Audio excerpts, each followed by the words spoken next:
Hello students, welcome to the Vidya online academy. आज हम इस वीडियो में एनसीईआरटी बुक के क्वेश्चंस विद डिटेल सॉल्यूशन करने जा रहे हैं। सबसे पहले आप इस वीडियो को लाइक और सब्सक्राइब जरूर कर दीजिए और साथ ही साथ बेल आइकन को भी टिक कर दीजिएगा ताकि हमारे नोटिफिकेशन आपको टाइम टू टाइम मिल सके। सबसे पहला क्वेश्चन जो आता है, what does an electric circuit means. अब इलेक्ट्रिक सर्किट क्या होता है, जैसा कि हमने अपने वीडियो में जो लेक्चर्स वीडियो है उसमें मैं इलेक्ट्रिक सर्किट को समझा चुका हूँ। फिर से बताता हूँ कि मैंने एक इलेक्ट्रिकल सर्किट ले लिया, ठीक है। यहाँ पे हमने एक इलेक्ट्रिकल सर्किट लिया जिसमें ये स्विच बना दिया, ठीक है। ये हो गया हमारा एक रजिस्टर या बोल लो कि एक लोड हो गया। और साथ ही साथ हमने बेटा इसको काय से कनेक्ट कर दिया है, इसको हमने एक बैटरी से कनेक्ट कर दिया। तो यहाँ पे क्या बोल रहा है, an electric circuit is a close path. ठीक है, अब ये क्लोज पाथ को समझना बहुत जरूरी है। देखो यहाँ पे ये जो स्विच लगा है, ये हो गया आपका बेटा स्विच हो गया, ठीक है। और ये हो गया आपका रजिस्टर या इसको बोल लो आप लोड बोल सकते हो कि कोई बल्ब लगा है या फैन लगा है, कुछ भी चीज लगी हुई है। तो that allow the electricity through it, वो इलेक्ट्रिसिटी जब ही अलाउ करेगा जब वो क्या होगा, क्लोज पाथ होगा। जैसे कि ये स्विच देख रहे हो, अभी इस कंडीशन में ये स्विच ओपन है, इस कंडीशन में स्विच ओपन है। ओपन है मतलब यहाँ से कोई भी चार्ज फ्लो नहीं करेगा। यहाँ से अगर अपन बात करें कोई चार्ज फ्लो करने की, तो कोई भी चार्ज बेटा यहाँ पे फ्लो नहीं करेगा। अब जब चार्ज ही फ्लो नहीं करेगा तो क्या कोई करंट बनेगा? क्या कोई करंट नहीं बनेगा। लेकिन जब ये स्विच जो है, ये स्विच क्लोज हो जाएगा, जब ये स्विच क्लोज हो जाएगा उस कंडीशन में हमारा क्या होगा, चार्ज फ्लो होने स्टार्ट कर जाएगा। जब चार्ज फ्लो होगा तो साथ ही साथ में क्या होगा बेटा, करंट फ्लो होना स्टार्ट होगा। तो इलेक्ट्रिक सर्किट जब ही होगा जब वो एक क्लोज पाथ होगा, तभी उसमें से इलेक्ट्रिसिटी पास हो पाएगी। और यहाँ पे क्या है, इट में include various elements like register, ammeter, volt meter. आप यहाँ पे लिख सकते हो इट कंसिस्ट स्विच आल्सो, उसमें स्विच भी हो सकता है ना। इंडक्टर भी हो सकता है, इंडक्टर हो सकता है, कैपेसिटर हो सकता है, बहुत सारे डिफरेंट एलिमेंट्स उसके अंदर, इलेक्ट्रिकल एलिमेंट्स उसके अंदर प्रेजेंट हो सकते हैं। ठीक है, नेक्स्ट क्वेश्चन की तरफ अपन बढ़ते हैं। Word define the unit of electrical current. अब देखो इलेक्ट्रिकल करंट को डिफाइन नहीं करना है, यहाँ पे करना है यूनिट ऑफ इलेक्ट्रिकल करंट। अब इलेक्ट्रिकल करंट की यूनिट क्या होती है, तो बेटा हमने वीडियो लेक्चर्स में देखा है कि इलेक्ट्रिक करंट की यूनिट क्या होती है, एम्पियर होती है। अब एम्पियर को कैसे डिफाइन करेंगे, तो सबसे पहले देखते हैं करंट क्या होता है। भाई करंट इज इक्वल होता है हमारा Q upon T, that means charge upon charge per unit time. ये हो गया चार्ज और टाइम। चार्ज की यूनिट क्या होती है, कूलम होती है। टाइम की यूनिट क्या होती है, सेकंड होती है। अगर मुझे 1 एम्पियर को डिफाइन करना है तो 1 एम्पियर इज इक्वल टू क्या हो जाएगा, 1 coulomb of charge flow in any conductor for 1 second. एक सेकेंड के लिए एक कूलम जो चार्ज निकलेगा वही कहलाएगा मेरा 1 एम्पियर, है ना। तो यहाँ पे वही लिखा है, 1 ampere is defined when 1 coulomb of charge flow in any conductor for 1 second. तो ये हमने डेफिनेशन दी है किसकी, एम्पेयर की। ठीक है, कि 1 एम्पेयर ये होगा। तो ये यूनिट को अपन ने करंट के डिफाइन कुछ इस तरह किया है। नेक्स्ट क्वेश्चन चलते हैं, calculate the number of electron consisting 1 coulomb of charge. अच्छा देखो अपने को ये पता है कि एक इलेक्ट्रॉन में कितना चार्ज होता है, एक इलेक्ट्रॉन में चार्ज होता है 1.67 इंटू 10⁻⁻19 कूलम का चार्ज होता है। यहाँ पे क्या बोल रहा है क्वेश्चन कि 1 कूलम में कितने इलेक्ट्रॉन, तो 1 कूलम में कितने इलेक्ट्रॉन होंगे, 1 कूलम में होंगे 1 अपॉन 1.67 इंटू 10⁻⁻19 इलेक्ट्रॉन्स होंगे। ठीक है, 1/1 इंटू 10⁻19 इलेक्ट्रॉन्स होंगे। तो जब इसको कैलकुलेट करेंगे तो 1 कूलम में हो जाएगा 6.25 इंटू 10⁻18 इलेक्ट्रॉन्स। इतने इलेक्ट्रॉन होंगे एक कूलम ऑफ चार्ज में, इतने इलेक्ट्रॉन होंगे एक कूलम में। ठीक, नेक्स्ट क्वेश्चन की तरफ बढ़ते हैं। Name the device that helps to maintain the potential difference. ठीक है, पोटेंशियल डिफरेंस किसी भी कंडक्टर में कौन मेंटेन करता है, तो इसका बेटा आंसर है बैटरी बोल सकते हो आप, है ना, इसका आंसर आप बैटरी, और साथ ही साथ में एक इलेक्ट्रिकल सेल्स भी बोल सकते हो, ठीक है, इलेक्ट्रिकल सेल्स भी बोल सकते हो आप, ठीक है, सिंबल भी बना सकते हो कि भाई ये हो गई हमारी बैटरी, ये हो जाएंगे हमारा एक सेल। ये पॉजिटिव टर्म है ना, ये पॉजिटिव या नेगेटिव टर्म, ठीक है। नेक्स्ट क्वेश्चन की तरफ बढ़ते हैं अपन। What is mean by saying that the potential difference between two point is 1 volt.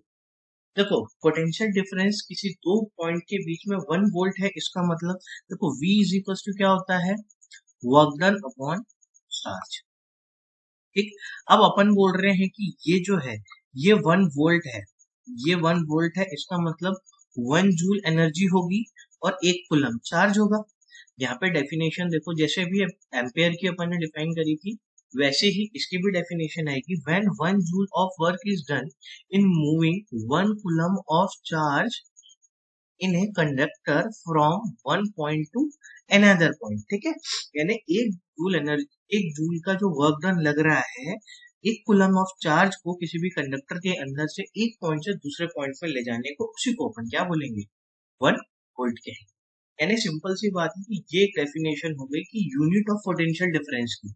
इस क्वेश्चन को अपन ऐसा भी कर सकते हैं कि भाई define the unit of potential difference, इसको अपन इस प्रकार से भी इस प्रकार से भी इस क्वेश्चन को पूछा जा सकता है। नेक्स्ट क्वेश्चन है, how much energy is given to each coulomb of charge passing through a 6 volt battery. Battery 6 volt की है, ईच कूलम मतलब क्या हो जाएगा, फॉर एवरी 1 कूलम, ठीक है, for every 1 coulomb of charge, ठीक है। तो एवरी 1 कूलम में यहाँ पे क्या हो जाएगा, तो हमारा चार्ज क्या हो जाएगा बेटा, 1 कूलम हो जाएगा, और हमारे वोल्टेज कितना दिया हुआ है, हमको 6 वोल्ट दिया हुआ है, हमसे क्या पूछिए, एनर्जी, दैट मीन्स हमसे वर्क डन पूछा है।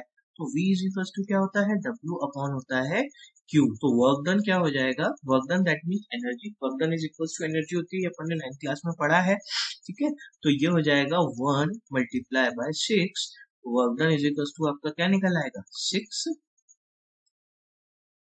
ठीक है। आपका वर्क डन कितना निकल आएगा, मैं यहाँ पे एक बार और लिख दे रहा हूँ, शायद दिख नहीं रहा होगा, तो 6 जूल हो जाएगा ये, ठीक है। तो आंसर हो गया आपका 6 जूल।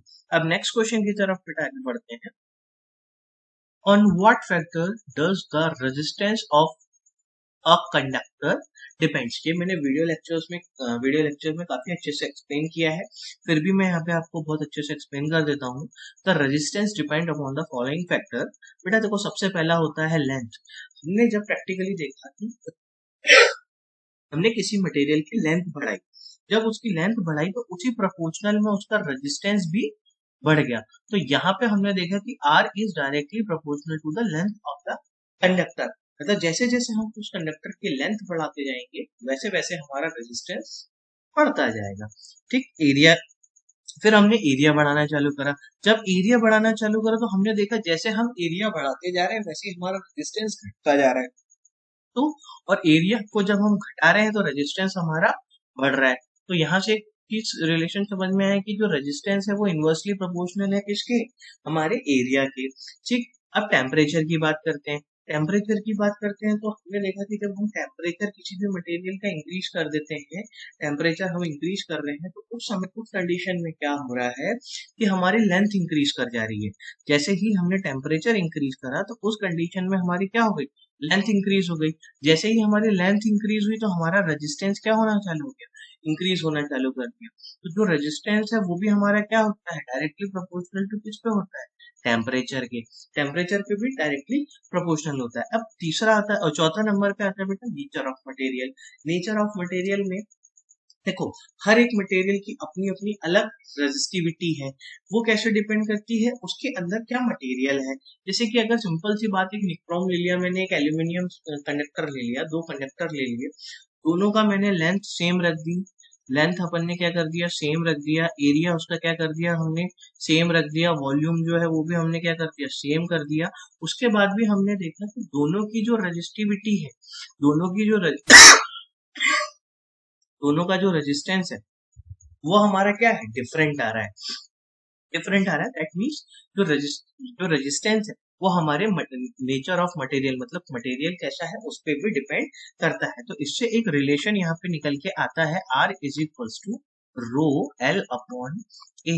तो यहाँ पे रो जो है ये आपकी रेजिस्टिविटी ऑफ द मटेरियल रहती है, एल हो गई लेंथ ऑफ द कंडक्टर, ए हो गया cross section area of the conductor. ठीक है, तो ये क्वेश्चन बहुत आसान है, एग्जाम में पूछा जाता है। नेक्स्ट क्वेश्चन की तरफ अपन बढ़ते हैं। Will current flow more easily through a thick wire or a thin wire of the same material when connected to the same source? ठीक है, अब हम इस क्वेश्चन को इस प्रकार से देखते हैं। ये हमने ले लिया बेटा एक थिक वायर, ठीक है ना, ये मैंने एक ले लिया थिक वायर। इस थिक वायर को हमने एक बैटरी से कनेक्ट कर दिया, ठीक है, इसको हमने यहाँ पे एक बैटरी से एक वायर को हमने कनेक्ट कर दिया। दूसरा हमने ले लिया एक थिन वायर, ठीक है, एक थिन वायर लिया है ना, ये थिन वायर लिया है। इस थिन वायर को भी हमने सेम बैटरी से कनेक्ट कर दिया। दोनों की बैटरी बेटा क्या है, सेम है, ठीक, इसमें भी V वोल्ट है, ठीक है, और इसमें भी हमने क्या करके रखा है बेटा, V वोल्ट लगा के रखा है, ठीक है। दोनों में हमने जो वोल्टेज दे रहे हैं वो सेम दे रहे हैं, एक हमारा थिक कंडक्टर है, एक हमारा थिन कंडक्टर है, ठीक। अब हमें देखना है कि करंट किसमें से ज्यादा जाता है, ठीक। अगर मैं इस कंडक्टर की बात करूं, है ना, अपन इस कंडक्टर की बात करते हैं, है ना, तो जो इसका एरिया है बेटा वो ज्यादा होगा, ठीक, इसका एरिया ज्यादा होगा थिक कंडक्टर का, और जो थिन कंडक्टर है उसका एरिया क्या होगा हमारा, कम होगा। अगर अपन वो फॉर्मूला देखें, R is equals to rho L upon A, ठीक, तो इस कंडक्टर में क्या होगा, हमारा एरिया क्या होगा, ज्यादा होगा, तो रेजिस्टेंस क्या होगा हमारा, रेजिस्टेंस हमारा कम हो जाएगा। और जो करंट है हमारा वो क्या होता है, इनवर्सली प्रोपोर्शनल टू रेजिस्टेंस। तो अगर हमारा रेजिस्टेंस ज्यादा होगा, इसका मतलब क्या हो जाएगा, यहाँ पे करंट की वैल्यू ज्यादा हो जाएगी, दैट मीन्स मोर करंट, ठीक है, यहाँ पे हो जाएगा मोर करंट। अगर यहाँ पे देखें area of this thin conductor is less, that means अगर अपन इस फॉर्मूले पे जाए, रो एल अपॉन ये हो जाएगा ए, एरिया हो जाएगा इसका कम, तो रेजिस्टेंस इसका क्या हो जाएगा बेटा, रेजिस्टेंस हो जाएगा ज्यादा, तो I is inversely proportional to 1 upon R. तो जब यहाँ पर रेजिस्टेंस इसका हो गया, सॉरी रेजिस्टेंस इसका ज्यादा हो गया, है ना, इस केस में रेजिस्टेंस इसका अगर ज्यादा हो गया तो करंट क्या हो जाएगा, ऑटोमेटिकली कम, मतलब लेस करंट, है ना, ये हो जाएगा, क्या हो जाएगा, लेस करंट। तो यहाँ पे हमको समझ में आ रहा है कि जो थिक कंडक्टर है, ये जो थिक कंडक्टर बना है इसके अंदर क्या होगा, मोर करंट फ्लो होगा। वाई का रीजन ये समझ में आ गया, thick conductor, area of the cross section is more, area of the cross section is more, that means the resistance is less, resistance is less, that means more current will be flowing through the thick conductor। Same इसमें अपन लिख सकते हैं, अगर thin के लिए reason देना है तो area of the cross section is less, that means the resistance is more, resistance is more, that means here the current will be less, ठीक। अगले क्वेश्चन की तरफ बढ़ते हैं। Let the resistance of all of an electrical component remain constant while the potential across the two end of an component decrease to the half of its former value. What will be occur in the current through it? Current में क्या होगा अपने को ये देखना है। देखो यहाँ पे हमने दो सर्किट ले ली, एक सर्किट ये लिया है, ये रेजिस्टेंस है, ठीक है, हमने बैटरी लगा दी,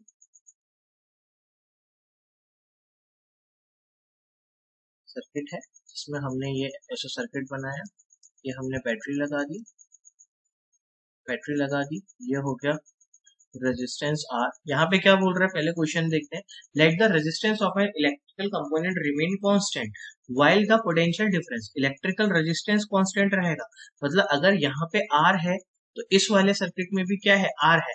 अब यहाँ पे क्या बोल रहा है, पोटेंशियल डिफरेंस जो है, अगर यहाँ पे मैंने पोटेंशियल डिफरेंस बेटा V लगाया था, यहाँ पे हमने पोटेंशियल डिफरेंस V लगाया था, तो क्या बोल रहा है, decrease to the half of its former value. यहाँ पे क्या करना है, V/2 हो जाएगा। पोटेंशियल डिफरेंस को हमने क्या करा है, आधा कर दिया है। But change will be occur in the current. देखो इसमें I1 करंट जा रहा है, तो इसमें कितना का सपोज कर लो, इस सर्किट में I2 करंट अपना जा रहा है। तो अपने को देखना है कि यहाँ पे क्या करंट में चेंज आता है। तो यहाँ पे अपन करंट में चेंज देखते हैं। देखो यहाँ पे V इज इक्वल्स टू क्या हो जाएगा, I1 इंटू R। तो ये I1 यहाँ पे क्या हो जाएगा, V अपॉन R हो जाएगा, V अपॉन R हो जाएगा। अब यहाँ पे देखो ओम्स लॉ में ये क्या हो जाएगा, V/2 is equals to I2 into R होगा। ठीक, अगर मैं I2 निकालूं तो I2 इज इक्वल्स टू क्या हो जाएगा, V/2 सॉरी हाँ ये 0.2 इंटू आर हो जाएगा। ठीक, अगर यहाँ पे मैं ये इस V/R की जगह I1 हम पुट कर दें, I1 से कंपेयर करें, तो I2 इज इक्वल टू क्या हो जाएगा, हाफ ऑफ क्या हो जाएगा बेटा, I1, हाफ ऑफ I1। चीज आ गई समझ में। ठीक, यहाँ पे देखो I इज इक्वल टू क्या हो रहा था, V/R आ रहा था इस सर्किट में। यहाँ पे हमने सिंपल सी कुछ नहीं है, ये ओम्स लॉ की इक्वेशंस लिखी है, ये ओम्स लॉ की इक्वेशन लिखी है। यहाँ पे भी ये अपन ने क्या लिखा है, ओम्स लॉ की इक्वेशन लिखी। ओम्स लॉ की इक्वेशन लिखी, कुछ नहीं, इस V/R की जगह अपन ने इस I1 को डाल दिया, क्योंकि सर्किट में रेजिस्टेंस तो सेम ही है। ठीक, तो यहाँ पे हमारा जो करंट है, current will also half, current भी हमारा क्या हो जाएगा, हाफ हो जाएगा उसकी फॉर्मर वैल्यू से। समझ गए, करंट जो है I2 जो है वो भी क्या हो जाएगा, हाफ हो जाएगा, है ना। तो ये चीज मैंने ये डायग्राम से थोड़ा सा सिस्टमैटिकली तरीके से आपको समझा दिया। अब नेक्स्ट क्वेश्चन की तरफ बढ़ते हैं। Why are the coil of electrical toaster and electric iron made up of an alloy rather than a pure metal? अच्छा देखो, प्योर मेटल से ना बना के अपन उसको कैसे बनाते हैं, एलॉय से बनाते हैं। देखो सबसे पहला तो क्या होता है कि एलॉय ऐड करने से, किसी भी प्योर मेटल में एलॉय ऐड करने से उसकी रेजिस्टिविटी इंक्रीज हो जाती है। जब रेजिस्टिविटी इंक्रीज होती है तो हीटिंग इफेक्ट उसके अंदर क्या होता है, बहुत अच्छा होने लगता है। हीटिंग इफेक्ट अच्छा होने लगता है, दैट्स वाई मतलब हम एलॉय को एक तो ऐड करते हैं। और जो सेकंड पॉइंट आता है कि मेल्टिंग पॉइंट जो होता है वो इंक्रीज हो जाता है। अब सिंपल सी बात है कि अगर टोस्टर है, टोस्टर के अंदर जो कॉइल लगी रहती है, कॉइल रहेगी, वो ऑब्वियस सी बात है उसका जो टेम्परेचर है, टेम्परेचर होता है उसका, वो क्या होगा बेटा, बहुत ज्यादा होगा। अब जब टेम्परेचर बहुत ज्यादा होगा, इन दैट कंडीशन में अगर वो मेल्ट हो जाएगी, हमें मेंटेनेंस बार बार करनी पड़ेगी, पर उसको बदलने की जरूरत पड़ेगी। तो जो हमारे लिए पॉसिबल क्या है, जो हमारे लिए पॉसिबल नहीं है ना। तो इसलिए जो हम मटेरियल यूज करेंगे, या भी जो भी हम उस टोस्टर के अंदर कॉइल जिस मटेरियल से बनेगी, उसका मेल्टिंग पॉइंट क्या होना चाहिए, वो बहुत अच्छा होना चाहिए। तो मेल्टिंग पॉइंट और ये रेजिस्टिविटी इंक्रीज करने के लिए हीटिंग इफेक्ट भी अच्छी होनी चाहिए। इसलिए हम उसके अंदर क्या ऐड करते हैं, एलॉय करते हैं। हम डायरेक्ट प्योर मेटल नहीं लेते, क्योंकि प्योर मेटल की रेजिस्टिविटी इतनी अच्छी नहीं हो पाती, और साथ ही साथ में उसको जो मैकेनिकल स्ट्रेंथ चाहिए रहती है वो भी नहीं हो पाती। और एक तो मेल्टिंग पॉइंट, यहाँ पे अपन थर्ड पॉइंट भी आप लिख सकते हो, मैकेनिकल स्ट्रेंथ। मैकेनिकल जो स्ट्रेंथ है वो भी नहीं मिल पाती है। एक मैकेनिकल स्ट्रेंथ भी किसी भी कॉइल की वो क्या होती है, इंक्रीज होती है एलॉय को ऐड करने से। नेक्स्ट क्वेश्चन अपन जाते हैं, draw the systematic diagram of a circuit consisting of a battery of 3 cells. अच्छा 3 सेल्स हैं जो कि है 2 वोल्ट ईच के हैं। एक रजिस्टर है, एक 8 ओम का रजिस्टर है, एक 12 ओम का रजिस्टर है, एक प्लग की है, और सभी की सभी बेटा काय में कनेक्ट है, सीरीज में कनेक्ट है। ठीक है, अपन इसका सर्किट बनाते हैं। सबसे पहले देखो, सबसे पहले क्या बोल रहा है, कंसिस्टिंग ऑफ अ बैटरी। तो बैटरी अपन यहाँ बना लेते हैं, बैटरी जिसमें 3 सेल हैं, 2-2 वोल्ट के, 1 2 और ये हो गया बेटा 3। ठीक, ये 3 सेल बन गए। ठीक, उसके बाद क्या बोल रहा है, एक 5 ओम का रेजिस्टेंस है, ये हो गया हमारा 5 ओम का रेजिस्टेंस। दूसरा क्या बोल रहे हैं, 8 ओम का रेजिस्टेंस है, ये हो गया हमारा 8 ओम का रेजिस्टेंस। तीसरा क्या बोल रहे हैं, 12 ओम का, तीसरा हो गया हमारा 12 ओम का रेजिस्टेंस। और क्या बोल रहे हैं, एक प्लग की दैट मीन स्विच। ठीक, ये आपने बना दिया एक प्लग की बना दी। ठीक, ये प्लग की, ये सभी की सभी काय में कनेक्टेड है, सीरीज में कनेक्टेड है। तो सिर्फ हमको इतना सा सर्किट डायग्राम बनाना था। तो जो वोल्ट हो जाएगा ये हमारा कितना हो जाएगा, सिक्स, क्या बोलना चाहिए, एक जो बैटरी है वो कितनी हो जाएगी, 3 सेल्स की है, 3 सेल्स की है, मतलब 2 + 2 + 2, तो यहाँ पे कितना हो जाएगा, 6 वोल्ट। ठीक, तो ये हमने बना दिया 6 वोल्ट बैटरी बना दी। ठीक, तो ये आपका डायग्राम बन गया। नेक्स्ट अपन नेक्स्ट क्वेश्चन की तरफ जाते हैं। क्या बोल रहा है, redraw the circuit of a previous question putting an ammeter to measure the current through the resistors. ठीक है, and the voltage to measure the potential difference across the 12 ohm resistor. अब यहाँ पे तो कुछ सबसे पहले तो बोला है कि आप उसको रीड्रॉ कर लिए। पहले तो अपन इसको रीड्रॉ कर लेते हैं, बाद में देखते हैं क्या निकालना है। ठीक है, अपन ने इसको रीड्रॉ कर लिया, तो इसको रीड्रॉ यहाँ से कर लिया।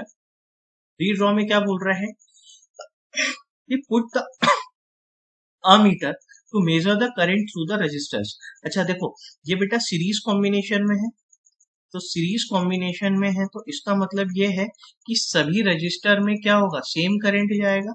सभी रजिस्टर में क्या होगा बेटा, सेम करंट जाएगा। अब जब सेम करंट जाएगा तो जो अमीटर है वो आपका सीरीज में ही लगेगा। तो ये अमीटर हमने यहाँ पे सीरीज में लगा दिया। ये हमने अपना बैटरी लगा दी। ये हमने बैटरी लगाने के बाद इसको यहाँ से क्लोज कर दिया। तो ये हो जाएगा 5 ओम, ये हो जाएगा 8 ओम, और ये हो जाएगा 12 ओम का रेजिस्टेंस। तो ये हमने लगा दिया यहाँ पे अमीटर। ठीक है, अमीटर सीरीज में क्यों लगाया, क्योंकि सीरीज कॉम्बिनेशन है, सभी रजिस्टर में सेम करंट जाना है, दैट्स व्हाई अमीटर क्या होगा, सीरीज में लगेगा। अब दूसरा क्या बोल रहा है, एक वोल्ट मीटर लगाना है to measure the potential difference across the 12 ohm resistor. तो यहाँ पे एक वोल्ट मीटर लगाएंगे ना, यहाँ पे एक वोल्ट मीटर लगा देंगे इस 12 वोल्ट के अक्रॉस में। यहाँ पे अपन ने वोल्ट मीटर लगा दिया इस 12 वोल्ट के अक्रॉस में, तो पोटेंशियल बताएगा इस 12 वोल्ट के अक्रॉस। इसको अपन नाम दे देते हैं V1। ये तो हमारा हो गया 6 वोल्ट। ठीक, तो सबसे पहले अपन करंट अगर जानना है तो ओम्स लॉ से क्या होता है, V इज इक्वल्स टू बेटा क्या होता है, IR। ये हमने पढ़ा है ओम्स लॉ से। ठीक है, ओम्स लॉ से देखा है, तो I इज इक्वल्स टू क्या हो जाएगा, V अपॉन हो जाएगा R। ठीक, तो यहाँ पे इस पूरे सर्किट का V अपने को गिवन है, 6 वोल्ट गिवन है, तो हमारा R कितना होगा। देखो सभी सीरीज में है, ये 5, ये 8, ये 12, तो ये कितना हो जाएगा, सीरीज में क्या होता है, सीरीज कॉम्बिनेशन में क्या होता है, जब 3 रेजिस्टेंस होते हैं, R इज इक्वल टू कितना हो जाएगा, R1 + R2 + क्या हो जाएगा, R3 हो जाएगा, है ना। तो यहाँ पे क्या हो जाएगा, 5 + 8 + 12। ठीक, तो total R is equal to कितना हो जाएगा, ये हो जाएगा 25 ओम हो जाएगा। ठीक, ये हो गया 25 ओम। तो I इज इक्वल टू कैसे निकलेगा, अब निकाल लेते हैं अपन, करंट कितना निकलेगा, V इज इक्वल टू 6 है, और ये हो जाएगा 25। तो इसको अपन कैलकुलेटर से जब कैलकुलेट करेंगे तो उसकी आएगा कुछ 1 मिनट बता देता हूँ कैलकुलेट करके, क्या आ जाएगा 0.24, है ना। ये कितना आ जाएगा, 0.24 एम्पियर। ठीक है, आपको यहाँ पे करंट निकल के आ गया 0.24 एम्पियर, यहाँ पे आपका करंट निकल के आ गया है। ठीक, अब अपने को निकालना है वोल्ट मीटर की रीडिंग। ये तो हो गई, यहाँ पे इस अमीटर की रीडिंग कितनी आएगी, 0.4 एम्पियर इस अमीटर की रीडिंग आएगी। अब इस वोल्ट मीटर की रीडिंग निकालना है, तो वोल्ट मीटर की रीडिंग कैसे निकलेगी, हाँ वोल्ट मीटर की रीडिंग कैसे निकलेगी, देखो वोल्ट मीटर की रीडिंग निकलेगी, हम इस 12 ओम के अक्रॉस में वोल्टेज निकाल लेंगे। तो ये वोल्टेज जो है, यहाँ पे देखो, इस 12 वोल्ट के अक्रॉस में वोल्टेज कितना होगा, 12 ओम का रेजिस्टेंस मल्टीप्लाई बाय उसका करंट। ठीक, 12 ओम के अक्रॉस कितना निकलेगा, 12 मल्टीप्लाई बाय करंट। ये अपने को ये ओम्स लॉ से ही निकलेगा भाई, V इज इक्वल टू क्या होता है, I इंटू R। ठीक, तो V 12 ओम का जो रेजिस्टेंस है वो कितना निकलेगा, 12 हो गया, और मल्टीप्लाई बाय क्या हो जाएगा, 0.24। 0.24 से सीधा सीधा सा मल्टीप्लाई हो जाएगा, तो V12 ओम यानी वोल्टेज अक्रॉस 12 ओम कितना आ जाएगा 2.88 वोल्ट। तो यह आ गया आपका वोल्टेज अक्रॉस वोल्ट मीटर। तो ये वोल्ट मीटर की रीडिंग कितना हो जाएगी 2.88 वोल्ट हो जाएगी हमारी वोल्ट मीटर की रीडिंग। अमीटर की रीडिंग कितनी आई 0.24 आई अमीटर की रीडिंग। ठीक, क्वेश्चन आसान है, बस सिंपल सी चीज, इसको एक सिस्टमैटिक तरीके से आपको करना है कि ये हमारा क्या हो जाएगा सीरीज कॉम्बिनेशन हो जाएगा। ये हमारा सीरीज कॉम्बिनेशन है। सीरीज कॉम्बिनेशन से टोटल रेजिस्टेंस अपना निकल के आ गया 25 ओम। वोल्टेज पूरा है, पूरे हमारे सर्किट का वोल्टेज कितना है 6 वोल्ट है, तो सिंपल हम आई निकाल लेंगे कैलकुलेट करके 0.24। और वोल्टेज क्या होता है V होता है आई आर, आई निकला हुआ है 0.24 है ना, और रेजिस्टेंस उसका कितना 12 है। सिंपल सा क्वेश्चन। नेक्स्ट क्वेश्चन की तरफ बढ़ते हैं। अब यहाँ पे क्या बोल रहा है जज द इक्विवेलेंट रेजिस्टेंस। देखो यहाँ पे शब्द यूज करा है जज। जज का मतलब है हमें सिर्फ अप्रोक्सीमेट बताना है, अप्रोक्सीमेटली बताना है, एक्सेप्ट नहीं बताना, ठीक है। हमें एक अप्रोक्सीमेट वैल्यू जज करनी है कि कितनी हो सकती है। अब यहाँ पे देखो एक रेजिस्टेंस है 1 ओम का, एक रेजिस्टेंस है 10⁻6 ओम।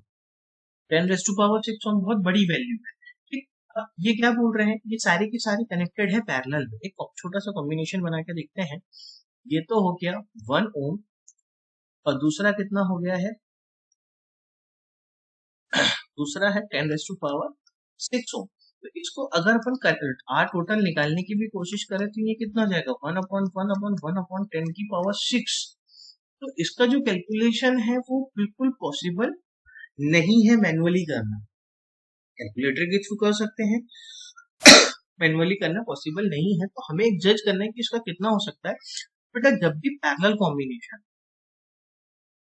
है ना, जब भी पैरेलल कॉम्बिनेशन हो तो जो टोटल रेजिस्टेंस निकलता है, जो टोटल रेजिस्टेंस होता है, तो टोटल रेजिस्टेंस होता है is less than the smallest individual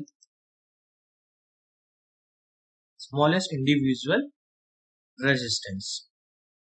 अब स्मॉलेस्ट इंडिविजुअल रेजिस्टेंस यहाँ पे क्या है आपका, स्मॉलेस्ट इंडिविजुअल रेजिस्टेंस है बेटा आपका, स्मॉलेस्ट इंडिविजुअल रेजिस्टेंस है क्या है 1 ओम। तो यानी कि जो टोटल रेजिस्टेंस आना है वो क्या होगा, वो हमारा होगा लेस देन 1 ओम। उसकी जो वैल्यू आएगी वो 1 ओम से कम आएगी। अगर मैं इसमें 0.5 का लगा दूं तो उसकी वैल्यू 0.5 से कम आएगी। मतलब जो सबसे छोटी वैल्यू है, जो सबसे छोटी वैल्यू है उससे कम आएगा तो टोटल रेजिस्टेंस निकला है is less than the smallest individual resistance. ये अपन ने जब हमारे वीडियो लेक्चर्स में हमने पैरेलल और सीरीज सर्किट समझाए हैं उसमें मैंने बहुत अच्छे से एक्सप्लेन किया है। अब नेक्स्ट बी पार्ट भी सेम ही है, ये हो जाएगा 10⁻3, ये हो जाएगा 10⁻6। मतलब यहाँ पे 10⁻3 का नेक्स्ट पार्ट में अपन नेक्स्ट पॉइंट बी में क्या करा है 10⁻3 भी लगा दिया। तो अगेन उसका जो कैलकुलेशन है वो तो और इम्पॉसिबल हो गया मैनुअली करना। तो अगेन इसमें भी जो वैल्यू आएगी वो आएगी लेस देन क्या होगा 1 ओम। 1 ओम से कम ही इसकी वैल्यू आएगी, ठीक है, 1 ओम से कम आएगी इनकी वैल्यू। अब अपन नेक्स्ट क्वेश्चन की तरफ बढ़ते हैं। एन इलेक्ट्रिक लैम्प ऑफ, एक इलेक्ट्रिकल लैम्प है जो कि है 100 ओम का, एक टोस्टर है जो कि है 50 ओम का, एक वाटर फिल्टर है जिसका रेजिस्टेंस है 500 ओम। ये सभी पैरेलल में कनेक्टेड हैं कितने 200 वोल्ट के सोर्स से। What is the resistance of an electrical iron connected to the same source.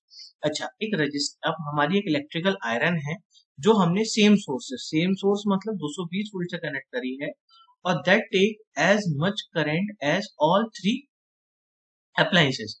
मतलब उसके अंदर सेम करंट जाएगा जितना हमारे तीनों अप्लायंसेस में कर।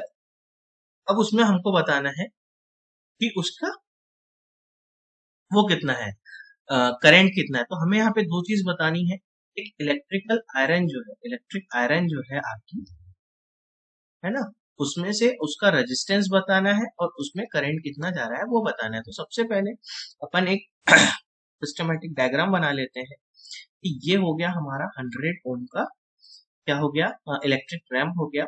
दूसरा हो गया हमारा कितना हो गया, टूस्टर हो गया कितना, 50 ओम का। ठीक है, तीसरा हो गया हमारा रेजिस्टेंस हो गया कितना, 500 ओम का। ठीक है, 500 ओम का ये हो गया कुछ इस प्रकार से। और इसमें जो बैटरी लगी है वो कितने की है, ये हो गई हमारी बैटरी बेटा 220 वोल्ट बैटरी होगी। अब क्वेश्चन क्या कह रहा है, क्वेश्चन ये कह रहा है कि ये जो करंट यहां से जा रहा है, ये करंट आई जा रहा है, ठीक। तो क्या बोल रहा है, what is the resistance of an electrical wire connected to the same source. एक इलेक्ट्रिकल आयरन है, हमने इसको क्या करा है, एक सेम सोर्स से कनेक्ट कर दिया है। सेम सोर्स मतलब ये 220 से ही हमने इसको कनेक्ट कर दिया। ठीक है, ये हो गया हमारा रेजिस्टेंस आर हो गया इसका, और इसको हमने क्या करा, 220 वोल्ट से ही कनेक्ट कर दिया। ये हमारी इलेक्ट्रिकल आयरन है, इलेक्ट्रिक आयरन है। ठीक है, इस क्वेश्चन को थोड़ा सा लॉजिकली समझना, बहुत आसान क्वेश्चन है। ठीक है, उसको सेम सोर्स से कनेक्ट कर दिया है ना, that takes as much current as the all three appliances. मतलब अगर इस इन तीनों अप्लायंसेस में आई करंट जा रहा है, तो इस इलेक्ट्रिकल करंट उसमें, इस इलेक्ट्रिकल आयरन में से भी क्या होगा बेटा, आई करंट जाएगा। इसका मतलब ये है, अगर मैं इन इस पूरे रेजिस्टेंस, इन तीनों रेजिस्टेंस का इक्विवेलेंट रेजिस्टेंस निकाल लूं, है ना, तो मेरा डायग्राम कुछ इस प्रकार से, हमारा डायग्राम कुछ इस प्रकार से नहीं बन जाएगा। इन पूरे इस इन तीनों रेजिस्टेंस, ये जो तीनों रेजिस्टेंस दिए हुए हैं, है ना, इन तीनों रेजिस्टेंस को का मैं इक्विवेलेंट बना लूं, तो ये इस प्रकार से ये आ जाएगा कि नहीं आ जाएगा, बिल्कुल आ जाएगा भाई। हमने इन तीनों को इधर एक जो तीनों पैरेलल में है, हमने इसको सिंगल कर लिया, तो हमारा 1/RT क्या हो जाएगा, 1/R1 plus 1/R2 plus 1/R3। मतलब हमने ये जो तीनों है, इस तीनों को हम अगर एक सिंगल रेजिस्टेंस में कन्वर्ट कर दें, तो वो हमारा किसका हो जाएगा, इलेक्ट्रिकल आयरन का रेजिस्टेंस हो जाएगा। और करंट तो दोनों में सेम जा रहा है, वोल्टेज दोनों में सेम है, दोनों पैरामीटर सेम है। तो ये हमारे तीनों पैरेलल में करने की जगह हम उसको सिंगल कर दें। तो यहाँ पे यही बोल रहा है कि करंट भी सेम है, वोल्टेज भी सेम है। तो इलेक्ट्रिकल आयरन का रेजिस्टेंस कितना होगा, इन तीनों के कॉम्बिनेशन के बराबर, क्योंकि करंट सेम है और voltage. 1/RT is equals to कितना निकलेगा, 1/100 प्लस 1/50 प्लस 1/500। ठीक है, तो 1/RT इज इक्वल्स टू क्या हो जाएगा, ये हो जाएगा 500। ठीक है, ये हो जाएगा 5 प्लस ये हो जाएगा 10 प्लस ये हो जाएगा 1, ये हो जाएगा 1/5 प्लस 10 प्लस 1। तो RT इज इक्वल्स टू बेटा यहाँ पे क्या निकल के आ जाएगा, यहाँ पे निकल आ जाएगा 500/16, दैट मीन्स 31.5 ओम्स। 31.25 ओम निकल के आपका आ गया। अब जब 31.25 ओम ये आ गया टोटल रेजिस्टेंस, ये आपका निकल के आ गया 25 ओम, ये हो गया टोटल रेजिस्टेंस। अब हमें करंट कैलकुलेट करना चाहिए, रेजिस्टेंस दिया है, वोल्टेज दिया है, तो सिंपल से V is equal to I R से क्या होगा, ये होगा ओम्स लॉ से, ओम्स लॉ से। तो ओम्स लॉ में भाई वोल्टेज आपको दिया है 220 वोल्ट, ठीक है, रेजिस्टेंस आपका निकल के आ गया है 31.36, सॉरी 25। ठीक है, तो यहाँ से आपका निकल के आ जाएगा आई, तो आई आपका कितना निकल के आएगा, करंट आपका कितना निकल के आ जाएगा, 7.05 के अप्रोक्स एम्पियर आ गया। या आपका करंट निकल के आ गया 7.05 के अप्रोक्स। ठीक है, बहुत आसान सा क्वेश्चन है। नेक्स्ट क्वेश्चन की तरफ बढ़ते हैं। What are the advantages of connecting electrical device in parallel with the battery instead of connected them in a series?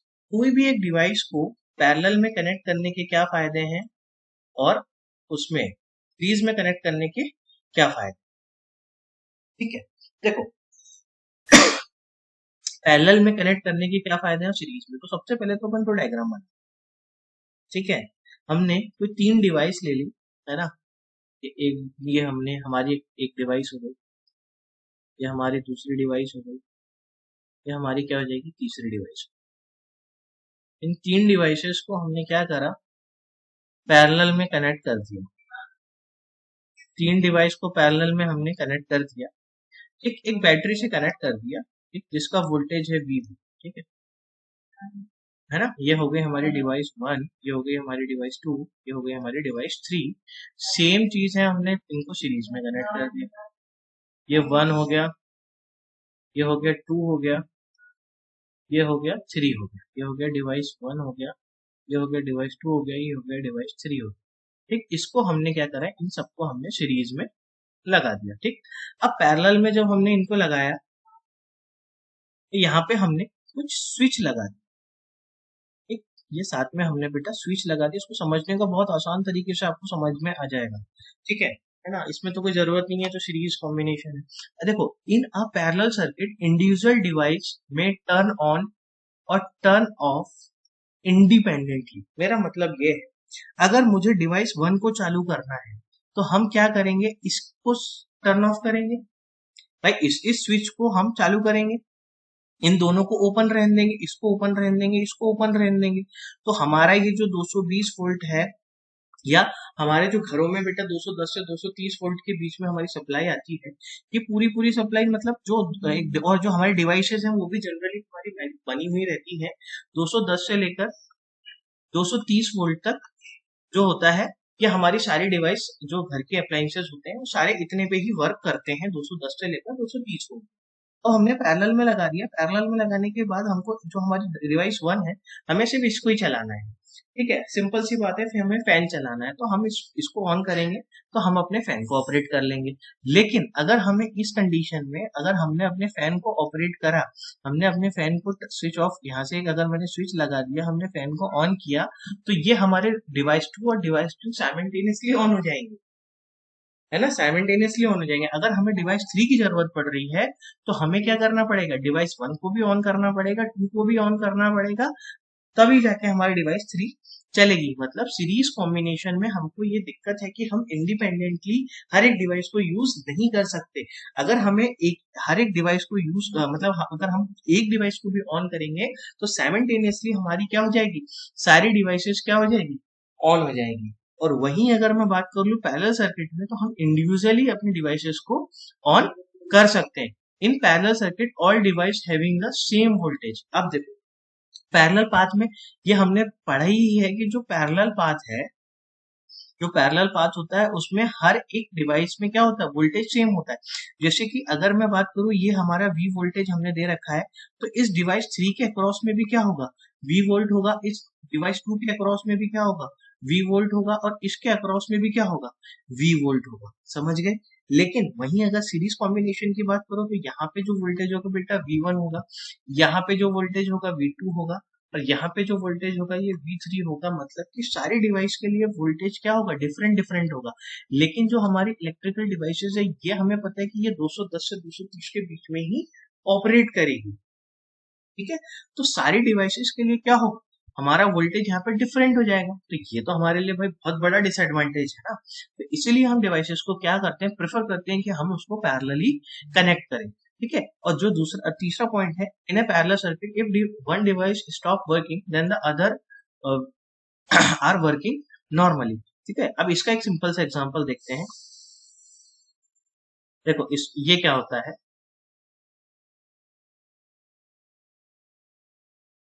तो इसको मैं आपको समझाता हूँ। अगर मेरा हमारा एक फॉल्ट आ गया बेटा, ठीक है, एक फॉल्ट आया इस वाले से, ठीक है, हमारी सेकंड डिवाइस में एक फॉल्ट आ गया, ठीक है, हमारी सेकंड डिवाइस में कोई एक फॉल्ट आ गया, या ये बर्न हो गई, जल गई, कुछ भी हो गया, XYZ चीज हो गई। तो उस कंडीशन में भाई ये तो अगर जल गई है तो ये हमारी लाइन, ये हमारे सर्किट को क्या कर देगा, ओपन सर्किट कर देगा। जब ये ओपन सर्किट होगा तो उस कंडीशन में हमने अभी देखा है कि कोई भी करंट फ्लो नहीं करेगा। जब कोई भी करंट फ्लो नहीं होगा तो हमारी जो डिवाइस 1 है एंड जो डिवाइस 3 है ये ऑटोमेटिकली क्या हो जाएगी, टर्न ऑफ हो जाएगी। हम इनका उपयोग भी नहीं कर सकते। और फॉर एग्जांपल यहाँ पे भी जो पैरेलल में अगर कनेक्ट करा है डिवाइस 2 में अगर हमारा कोई भी फॉल्ट आ गया, डिवाइस 2 में हमारा कोई भी फॉल्ट आ जाता है, उस कंडीशन में हमारी डिवाइस 1 जो है वो भी वर्क करेगी और डिवाइस 3 जो है ये भी क्या करेगी, प्रॉपरली वर्क करेगी। मतलब डिवाइस 1 एंड डिवाइस 3 जो है वो हमारी प्रॉपरली वर्क करेगी। उसको कोई मतलब नहीं है कि डिवाइस 2 में क्या फॉल्ट आई है। हम जब डिवाइस 2 की जो फॉल्ट है या जो भी कंडीशन है जल गई है तो उसको चेंज कर देंगे, जो भी चीज कर देंगे उसके बाद हम इसको प्रॉपरली उपयोग में ला सकते हैं। ठीक है, तो ये होते हैं एडवांटेज होते हैं पैरेलल में कनेक्ट करने के instant of connecting them in a series. अब नेक्स्ट कुछ उस पर जाते हैं, हाउ कैन वी, अब नेक्स्ट क्वेश्चन देखते हैं, how can 3 resistance 2 ohm, 3 ohm, 6 ohm can be connected to give a total resistance of 4 ohm and the 1 ohm। यहाँ पे ये बोला गया है हमारे पास तीन रेजिस्टेंस है, एक हो गया 2 ओम का, एक हो गया कितना 3 ओम का, एक हो गया हमारा 6 ओम का। ठीक, तीन रेजिस्टेंस है हमारे। अब ये तीन रेजिस्टेंस जो है हम इनको कैसे कनेक्ट करें कि हमारा टोटल रेजिस्टेंस या तो 4 ओम आ जाए या 1 ओम आ जाए। तो बेटा इसके लिए तो आपको पहले रफ करना पड़ेगा। कभी भी अपने कॉपी में ऐसे क्वेश्चंस आए तो आप उसको पहले रफली सॉल्व करिए, उसके बाद आप उसका सॉल्यूशन लिखिएगा। पहले इसको रफली सॉल्व करना पड़ेगा, उसके बाद हम इसका सॉल्यूशन लिख पाएंगे। तो देखो रफ में सबसे पहले तो अपने पास दो बेसिक अपने पास कॉम्बिनेशंस हैं, एक हो गया सीरीज और दूसरा हो गया पैरेलल कॉम्बिनेशन। ठीक है, तो अपन रफ कर रहे हैं तो कोई ज्यादा फॉर्मेलिटीज की जरूरत नहीं है। देखो रफ में सीरीज में क्या हो जाएगा, 2 + 3 + 6। तो जब 2 + 3 + 6 कर रहे हैं दैट मीन्स ये हो जाएगा 5 + 6 यानी कि ये 11 आना है। तो हमको तो चाहिए या तो 4 चाहिए या 1 चाहिए। ठीक, तो ये हमारा कॉम्बिनेशन तो नहीं हो सकता। दूसरा कॉम्बिनेशन क्या हो सकता है, पैरेलल एक बार देख लेते हैं। तो पैरेलल में हो जाएगा 1/2 +1/3 +1/6। तो ये हो जाएगा 6 और ऊपर कितना हो जाएगा 3 + 2 + 1 यानी 6 + 6, यहाँ पे आ गया 1 ओम। तो यानी कि हमारा 1 ओम रेजिस्टेंस कब आएगा, जब हमारे ये तीनों जो हैं ये पैरेलल में कनेक्ट हो। तो हमें एक चीज तो निकल के आ गई कि जब हम इन तीनों रेजिस्टेंस को पैरेलल में कनेक्ट कर देंगे तो हमारा रेजिस्टेंस कितना आ जाएगा, 1 ओम आ जाएगा।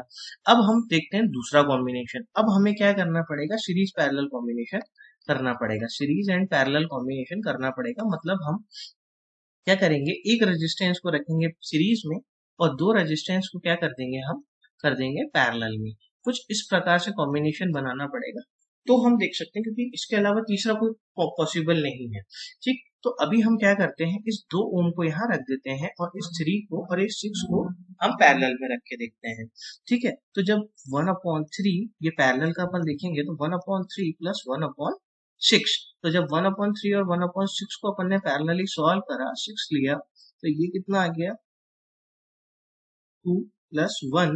तो ये कितना हो गया 6/3 ये आ गया 2। ठीक, ये आ गया 2 ओम। इन दोनों का जो कॉम्बिनेशन निकला वो कितना आ गया 2 ओम आ गया। उसके बाद अपन ने क्या देखा कि ये 2 ओम और ये 2 ओम, तो ये कितना निकल के आ गया 2 + 2 दैट मीन्स 4 ओम। तो यानी कि हमें ये भी मिल गया कि भाई हमारा टोटल रेजिस्टेंस क्या आ गया, 4 ओम आ गया। टोटल रेजिस्टेंस 4 ओम आ गया। तो जब ए कंडीशन में देखेंगे हम कि ये 4 ओम के लिए हमें क्या करना पड़ेगा, 4 ओम के लिए हमें क्या करना पड़ेगा, कुछ इस प्रकार से सर्किट बनाना पड़ेगा कि 2 ओम जो होगा हमारा सीरीज में होगा और ये जो 3 ओम है और ये जो 6 ओम है ये हमारे क्या होंगे, ये हमारे पैरेलली कनेक्ट होंगे। और इसको हमको स्टेटमेंट में भी लिखना पड़ेगा, ohm and 6 ohm resistors are in parallel are in parallel with each other and this combination is combination, this combination is in series with, is in series with 2 ohm with 2 ohm resistors. ठीक, तो combination से आप ये निकाल सकते हो भाई 3 ohm and 6 ओम को जब पैरेलली रखेंगे तो यहाँ पे कितना आ जाएगा 2 ओम आ जाएगा, और जब 2 ओम प्लस 2 ओम करेंगे तो यहाँ पे कितना आ जाएगा 4 ओम आ जाएगा। और ये 1 ओम का तो बहुत आसान है भाई, 1 ओम के लिए तो बहुत ही आसान है। क्या आ जाएगा 1 ओम के लिए आपका स्टेटमेंट कि all are connected in, all are connected in parallel, सबको अपन क्या कर देंगे पैरेलल में कनेक्ट कर देंगे। तो ये हमने सॉल्यूशन कर ही रखा है कि जब सभी पैरेलल में कनेक्ट होंगे तो क्या होगा। ठीक है, ये स्टेटमेंट लिखने के बाद आपको एक पूरा सॉल्यूशन दिखाना है, बहुत आसान है, डायग्राम मैंने बना ही दिया है। ठीक, तो यहाँ पे आ जाएगा आपका 4 ओम और यहाँ पे आ जाएगा आपका 1 ओम। बेटा इस प्रकार के क्वेश्चंस में ये वैल्यूज को चेंज कर दिया जा सकता है, भाई यहाँ पे लिख दिया 3, यहाँ पे लिख दिया 4 और यहाँ पे लिख दिया 5 ओम, इनको कैसे कनेक्ट करा जाए। तो इसका कॉम्बिनेशंस आपको बनाने पड़ेंगे, यहाँ पे 4 भी दे सकते हैं ना, यहाँ पे आखिरी में दीजिए भाई ये 4 ओम 4 रेजिस्टेंस है, इनको किस प्रकार से हम अरेंज करें ताकि हमको टोटल रेजिस्टेंस XYZ वैल्यू मिले या ABC वैल्यू मिले। इस प्रकार से क्वेश्चंस आ सकते हैं। तो ये क्वेश्चंस थोड़े से आपको बेटा पहले रफ में करने हैं, उसके बाद ही आपको पहले रफ में आप इसको कॉम्बिनेशंस को अप्लाई करके देख लीजिए एक रफली, जैसे मैंने यहाँ पे किया है। उसके बाद इसको अच्छे से बकायदा स्टेटमेंट वाइज आप इन क्वेश्चंस को लिख सकते हो। नेक्स्ट क्वेश्चन की तरफ बढ़ते हैं, what is the highest and the lowest. ये क्वेश्चन भी हमने अपनी उसमें जो वीडियो लेक्चर्स है उसमें ये क्वेश्चन सॉल्व करा है कॉम्बिनेशन ऑफ रेजिस्टेंस में। अब देखो, अभी मैंने अपन ने पढ़ा था कि इन पैरेलल कॉम्बिनेशन, अब भी अपन ने देखा था थोड़ी देर पहले में कि जो पैरेलल कॉम्बिनेशन होता है उसमें क्या होता है, जो टोटल रेजिस्टेंस है, जो टोटल रेजिस्टेंस है ना, जो टोटल रेजिस्टेंस है वो क्या होगा less than the individual resistance. मतलब कि जो पैरेलल कॉम्बिनेशन में क्या होगा, जो टोटल रेजिस्टेंस आना है वो इंडिविजुअल रेजिस्टेंस, जैसे कि 4 ओम का जो रेजिस्टेंस है इससे नीचे ही वैल्यू आनी है ना। अब हाईएस्ट निकालना है और एक लोवेस्ट निकालना है, तो ऑब्वियसली बात है हाईएस्ट अपना सीरीज कॉम्बिनेशन होगा। देखो सीरीज में क्या हो रहा है, हम सारे रेजिस्टेंस को क्या करते थे ऐड कर देते हैं, है ना, और पैरेलल में अपन क्या करते हैं उनके रेसिप्रोकल्स को ऐड कर देते हैं। तो उससे छोटी कोई वैल्यू नहीं हो सकती और इससे बड़ी कोई वैल्यू नहीं हो सकती। आप एक बार करके देख लीजिए। तो हाईएस्ट की अगर अपन बात करें बेटा, तो हाईएस्ट वैल्यू कैसे निकलेगी, RT इज इक्वल टू कैसा निकलेगा, सीरीज कॉम्बिनेशन से निकलेगा। ठीक है, ये किससे निकलेगा, सीरीज कॉम्बिनेशन से निकलेगा। ठीक, तो RT इज इक्वल टू कितना हो जाएगा, 4 + 8 + 12 + 24। तो यानी कि इसका जो RT आएगा ये आ जाएगा बेटा 48 आ जाएगा। तो आप इन चारों को कैसा भी अरेंज कर लीजिए, कैसे भी कॉम्बिनेशन में रख लीजिए, 48 से ज्यादा बड़ी वैल्यू नहीं आएगी। अगर अपन बात करें लोवेस्ट की बात करें, है ना, तो उसमें अपन क्या कर सकते हैं, उसमें अपन इन सबको पैरेलल कॉम्बिनेशन में कनेक्ट करेंगे। उसमें करेंगे पैरेलल कॉम्बिनेशन में इनको अपन कनेक्ट करेंगे। जब पैरेलल कॉम्बिनेशन में कनेक्ट करेंगे तो 1/RT इज इक्वल टू कितना हो जाएगा, 1/R1 + 1/R2 + 1/R3 + 1/R4। तो इसका देखो कितना आ जाएगा, 1/4 + 1/8 + 1/12 + 1/24। तो ये कितना हो जाएगा, यहाँ से अपन ने 24 को कॉमन कॉमन भी ले लिया, तो 6 + 3 + 2 + 1, है ना। तो ये कितना हो जाएगा, 5 6 6 का RT इक्वल्स, तो मैं थोड़ा सा इसको ये यहाँ पे कर दे रहा हूँ इसके बाद का सॉल्यूशन। तो 1/RT इज इक्वल्स टू कितना हो जाएगा बेटा, ये 12/24। तो RT इज इक्वल्स टू कितना हो जाएगा, 24/12, मतलब कि 2 ओम का जो कॉम्बिनेशन है। देखो यहाँ पे लोवेस्ट आया, इस 4 ओम से लोवेस्ट ही आया है ना, भाई 4 से तो कम, या सबसे छोटा रेजिस्टेंस कौन सा है, 4 ओम का है। हमारा सबसे छोटा रेजिस्टेंस कितने का है, 4 ओम का, तो 4 से तो छोटा ही आया। तो अब यहाँ पे कोई भी कॉम्बिनेशन आप इन चारों का बना लो, इन चारों रेजिस्टेंस का कोई भी कॉम्बिनेशन बना लो, उसकी हाईएस्ट वैल्यू जो है ये 48 से ज्यादा नहीं आ सकती, और 48 से ज्यादा नहीं आ सकती, और 2 ओम से कम नहीं आ सकती। ठीक है, बहुत आसान क्वेश्चन है। ये क्वेश्चंस पे एक बार थोड़ा सा पता चल गया कैसे सॉल्व करना है, पूरे मार्क्स आपको मिलेंगे। नेक्स्ट क्वेश्चन आते हैं, why does the cord of an heater not glow while the heating element does. Heating element क्यों ग्लो करता है और आपकी कॉर्ड क्यों ग्लो नहीं करती? देखो उसका एक सिंपल सा रीजन है कि जो हीटिंग एलिमेंट रहता है बेटा, तो आपका हीटिंग एलिमेंट होता है ना, उसकी जो रेजिस्टेंस होती है या रेजिस्टिविटी होती है वो बहुत हाई होती है। उसका जो रेजिस्टेंस होता है या रेजिस्टिविटी होती है वो बहुत हाई होती है, उसके कारण उसके अंदर जो हीटिंग इफेक्ट होता है वो बहुत ज्यादा होता है, दैट्स व्हाई वो ग्लो करने लगता है। वाइल अगर अपन कॉर्ड की बात करें, अपन जो कॉर्ड की बात करते हैं, उसकी जो रेजिस्टिविटी होती है वो क्या होती है बेटा, बहुत कम होती है उसकी रेजिस्टिविटी, है ना। रेजिस्टिविटी कम होने के कारण क्या होता है, उसके अंदर हीटिंग इफेक्ट इतना ज्यादा नहीं होता कि वो ग्लो कर सके। ठीक है, और इस हीटिंग एलिमेंट का मैंने अभी बताया था, it is made up of N alloy. ये एलॉय से बना होता है, साथ ही साथ इसका मेल्टिंग पॉइंट भी ज्यादा होता है।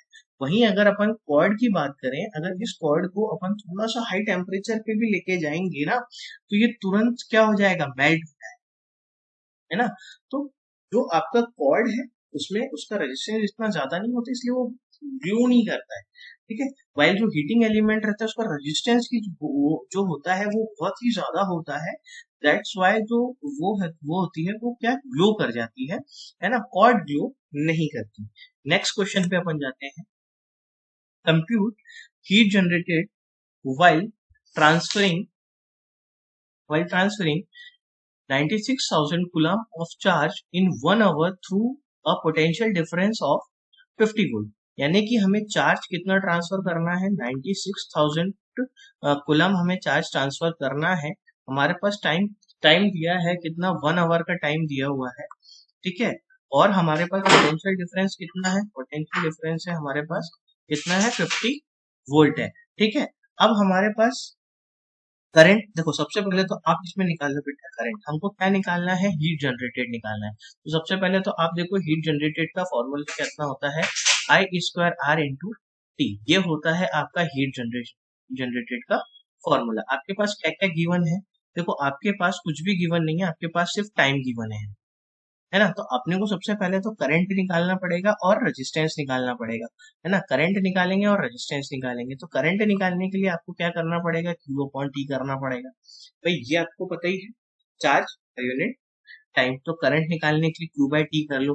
अब T आपको आवर्स में दिया है, लेकिन हमें काय में चाहिए रहता है भैया, सेकंड्स में चाहिए रहता है। तो सेकंड्स में कैसे करें, एक आवर में कितने मिनट होते हैं, 60 मिनट्स होते हैं, और एक मिनट में कितने सेकंड होते हैं, 60 सेकंड होते हैं। तो यहाँ पे ये कितना हो जाएगा, 3600 सेकंड्स हो जाएगा। तो यहाँ पे आपका Q कितना आ जाएगा, I कितना आ जाएगा, Q कितना हो गया आपका 960000 अपॉन में टाइम कितना हो गया, ये हो गया 3600। तो I आपका क्या हो जाएगा 2667। ये अपन जब कैलकुलेट करेंगे तो 26.67 एम्पेयर आपका जो आ जाएगा, ये क्या आ जाएगा बेटा, करंट की वैल्यू आ जाएगी। अब रेजिस्टेंस की वैल्यू निकालना है। भाई जब तक आपको ये तीनों चीजें चाहिए ना, अब ये रेजिस्टेंस की वैल्यू निकालते हैं। तो R अगेन ओम्स लॉ से क्या हो जाएगा, V/I, ये ओम्स लॉ से होगा, ठीक है ना, V/I। तो R आपको कितना दिया हुआ है भाई, 50 दिया हुआ है। I आपका निकल गया है 26.67। ठीक है, तो R अपन यहाँ पे आपका क्या हो जाएगा, 1.9 के आसपास ओम आ जाएगा। ये हो गया आपका रेजिस्टेंस आ गया। ठीक है, के बाद अब सिंपल सी चीज है, ये सारी को इसमें इसमें पुट करते जाना है, सारी वैल्यूज को इसमें पुट करते जाएंगे। तो हीट कितना निकल जाएगा, ये निकल जाएगा 26.67 का whole square multiply by resistance कितना दिया है 1.9 मल्टीप्लाई बाय टाइम कितना दिया है 3600 seconds, time should be in second, current should be in ampere and the resistance in ohms. ठीक है, ये थोड़ा सा इसका आपको याद रखना है। तो हीट आपकी जो निकल के आएगी वो बेटा निकल के आएगी 4788397 जूल्स। ठीक है, तो इतने बड़ी वैल्यूज ना लिख करके अपन इसको सिंपल सा कन्वर्ट कर देंगे 4.7 इंटू 10⁻⁻⁶। 4.8 लिख सकते हो, 4.7 लिख सकते हो, एक अप्रोक्सीमेट वैल्यू आप इसमें लिख सकते हो। तो ये आपकी आ गई, हीट लिखी आ गई। ठीक है, अब अपन नेक्स्ट क्वेश्चन की तरफ जाते हैं। नेक्स्ट क्वेश्चन क्या बोल रहा है, an electric iron of resistance कितना है, उसका 20 ओम का रेजिस्टेंस है, आर इज इक्वल टू दिया हुआ है 20 ओम, एंड टेक्स द करंट, उसके अंदर करंट कितना जा रहा है भाई 5 एम्पियर का जा रहा है। Calculate the heat developed in 30 second, तो टाइम भी दिया हुआ है 30 सेकेंड। बहुत इजी क्वेश्चन है।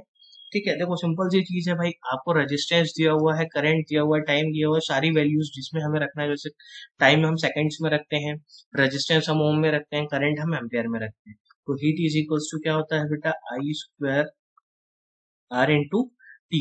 तो हीट इज इक्वल्स टू क्या हो जाएगा, आई यानी कि 5 का whole square, R is equals to कितना हो जाएगा 20, और टाइम इज इक्वल्स टू कितना हो जाएगा 30। तो हीट आपकी कितनी निकल के आ जाएगी यहाँ पे 15,000 जूल हीट निकल के आ जाएगी आपकी। ठीक है, नेक्स्ट क्वेश्चन की तरफ बढ़ते हैं। बहुत इजी क्वेश्चन है, इसमें सिर्फ आपको वैल्यूज पुट करनी है। ये आपका गिवन है, क्वेश्चंस में गिवन है, और ये आपका क्या हो जाएगा यहाँ सॉल्यूशन हो जाएगा। एक सिंपल सा क्वेश्चन है। नेक्स्ट क्वेश्चन की तरफ जाते हैं। What determine the rate at which the electrical energy delivered by the current? Obvious सी बात है, इलेक्ट्रिकल पावर। इसका मैंने वीडियो इलेक्ट्रिकल पावर का जो बना है आप एक बार देख लीजिएगा, उसमें डेफिनेशन और इसके जो इंपॉर्टेंट पॉइंट्स हैं वो मैंने लगभग सारे कवर किए हैं। तो इसका आंसर है इलेक्ट्रिक पावर। ठीक है, अब नेक्स्ट क्वेश्चन आता है, an electric motor takes 5 ampere from 5 ampere current ले रहा है 220 लाइन से। Determine the power of the motor and the energy consumed in 2 over. 2 घंटे में उसने कितनी एनर्जी कंज्यूम करी और कितना मोटर का आपको पावर बताना है। तो सिंपल सी बात है, आपको गिवन क्या क्या है भाई, गिवन है आपके पास करंट गिवन है, कितना है गिवन 5 एम्पियर गिवन है, और वोल्टेज कितना है 220 वोल्ट है। ठीक है, 220 वोल्ट है। Determine the power of the motor, है ना, हमने को क्या निकालना है, एक तो निकालना है पावर निकालना है, और दूसरा एनर्जी निकालना है कि एनर्जी कितनी है। ठीक है, अब पावर कैसे निकलेगा, ठीक, तो पावर इज इक्वल्स टू भाई बहुत सारे फॉर्मूले हैं, लेकिन यहाँ पे करंट और वोल्टेज दिए हैं तो सिंपल सा V इंटू आई। ठीक है, तो 5 मल्टीप्लाई बाय कितना हो जाएगा 220 वोल्ट। तो आपका पावर बेटा यहाँ पे कितना निकल के आ गया, आपका पावर निकल के आ गया 1100 वाट पावर निकल के आ गया। ठीक, ये आ गया पावर ऑफ द मोटर। ठीक, सिंपल सी बात है, करंट दिया है, वोल्टेज दिया है, तो V इंटू आई अपन कर देंगे। ठीक है, पावर के और भी डिफरेंट फॉर्मूलेज हैं जो आप मेरे वीडियोस में देख सकते हैं। अब अपने को क्या निकालना है, energy consume in A 2 over. तो टाइम इज इक्वल टू आपको दिया हुआ बेटा 2 आवर दिया है, तो सबसे पहले तो इसको अपने को काय में कन्वर्ट करना है, सेकेंड्स में कन्वर्ट करना है ना, इसको सेकंड में कन्वर्ट करना है। तो सेकंड के करने के लिए देखो 2 मल्टीप्लाई बाय 60 मिनट्स होते हैं, और 1 मिनट में कितने होते हैं 60 सेकेंड्स होते हैं। तो आपका जो टाइम आ जाएगा यहाँ पे कितना आ जाएगा 7200 सेकेंड निकल के आ जाएगा, है ना। अब energy is equal to, energy कैसे निकलेंगे, P इंटू पावर क्या होता है यहाँ पे, power is equal to E upon T, ये डेफिनेशन अपन ने लिखी है ना। तो यहाँ पे E इज इक्वल टू कितना हो जाएगा P इंटू टी। तो E इज इक्वल टू कितना हो जाएगा हमारा 1100 मल्टीप्लाई बाय 72।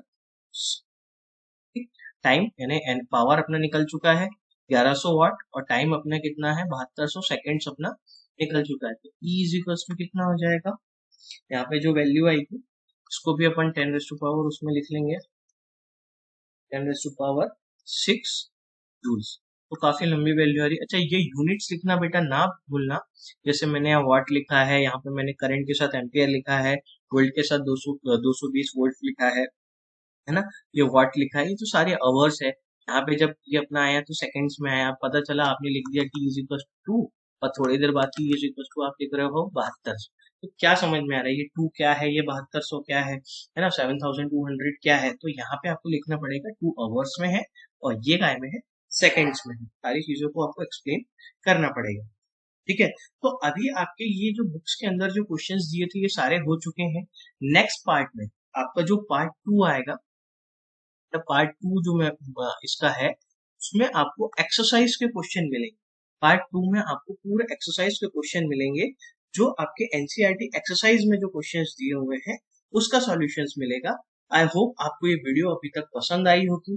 कुछ हो सकता है कि इंग्लिश थोड़ी बहुत स्पेलिंग्स इधर उधर हो गई हो, तो आप उस पर ज्यादा ध्यान मत दीजिएगा, भावनाओं को समझ लीजिएगा कि भाई क्या लिखना चाह रहे हैं। मैंने काफी एक एक चीजों को मैंने भूल के एक्सप्लेन किया है।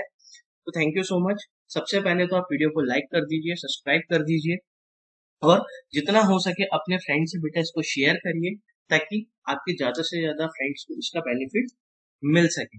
Thank you so much. मिलते हैं नेक्स्ट पार्ट 2 में।